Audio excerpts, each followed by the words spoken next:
What separates the human from the divine? It's not the body, nor is it time. It's the great forgetting. The forgetfulness that we are gods, that our soul is as ancient as the cosmos itself. Through all the spiritual traditions that have sought to remind humanity of its celestial roots, few are as profound, as complete, and as dangerously revealing as Hermeticism. In today's world, drowned in noise, fast-paced, and overwhelmed by distractions, most people only seek temporary relief for pain that begs to be truly heard, not hastily fixed. But the Hermeticist does not seek relief. He doesn't chase after easy answers or ready-made solutions. What he seeks is the key that unlocks the final door. And that key is not found in books, gurus, or doctrines. It is hidden in the innermost core of our being, wrapped in 7 veils. To find it isn't a journey outward, it is a continual descent inward. This video is not a manual, it is a map for those who wish to walk the path of a true Hermeticist, amidst the chaos of modern life, the glow of smartphones, and the digital noise of a sleepwalking society. If you're still here, perhaps you are ready to remember. There is something unbearable about silence. To a mind conditioned by constant stimulation, silence feels like an emptiness we cannot endure. Most people, once freed from external noise, fill the void with endless thoughts, worries, or distractions. Silence is terrifying because it reveals us, and many are not prepared to see themselves without their masks.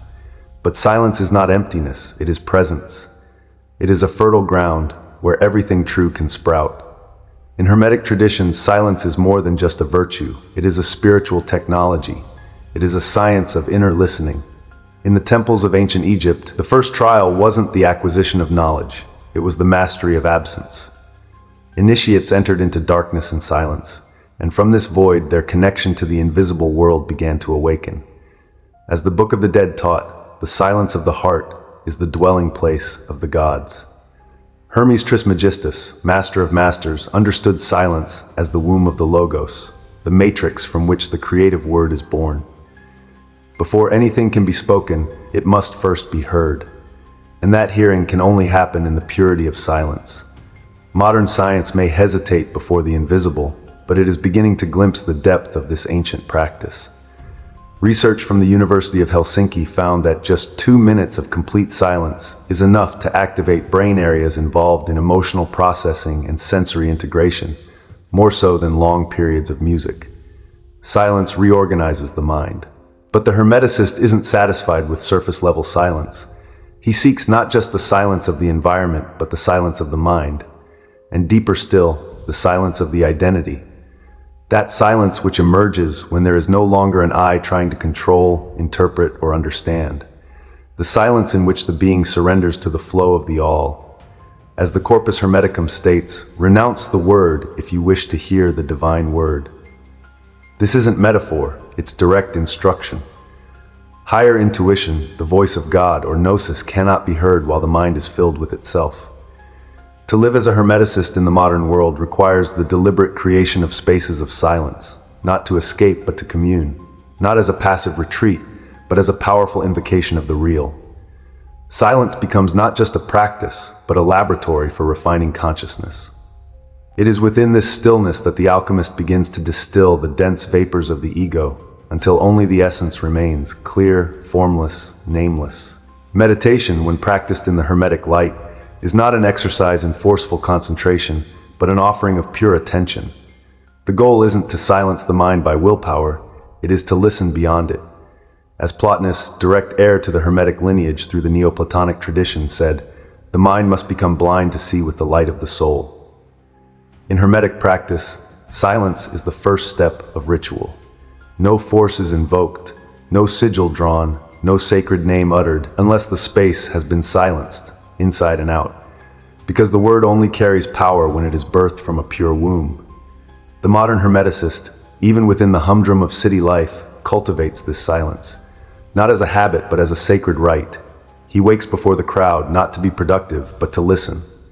He walks in silence, eats in silence, contemplates in silence, not as routine, but as ritual. Because silence is the only mirror where truth can reflect without distortion. And little by little, silence ceases to be just a moment of the day. It becomes a state of being. The body moves, the voice speaks, the tasks are completed.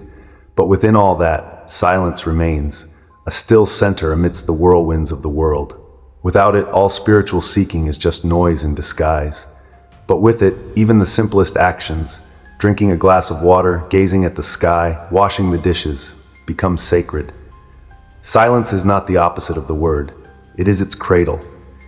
And it is there that the Hermeticist begins to remember who he truly is. Long before the body was seen as a machine, it was understood as a temple. And long before it was a temple, it was seen as a mirror, a reflection of the cosmos, of the soul, of the divine laws. The Hermeticist walks an ancient path, where the body is not a mere object or obstacle. It is a portal, a living laboratory where the great work unfolds. Unlike other spiritual systems that view the body as impure, Hermeticism teaches that the body is the visible manifestation of the invisible. As the Emerald Tablet says, that which is above is like that which is below, and that which is below is like that which is above. The body is the sacred below. In it are reflected the archetypes of the soul. The heart is the inner sun, the liver is the warrior Mars, the kidneys are the balance of Libra. This isn't astrology. This is a profound vision of the body as a microcosm, the incarnation of subtle forces in organized matter. So how do you live this vision in a world that treats the body as a tool for production or at best a display object? The answer is simple, by reconsecrating it. The Hermeticist consecrates the body daily, not through external rituals but through inner attitudes. He eats as if feeding a god. He breathes as if invoking a spirit. He moves with awareness, knowing that every gesture is an expression of will in matter. Alchemy teaches that every transmutation requires a vessel. The body is that vessel. But if the body is intoxicated, distracted, fragmented, no alchemy is possible. The body must be purified, or the fire of spirit will burn it out. Breath is the most direct means to align body, mind, and spirit.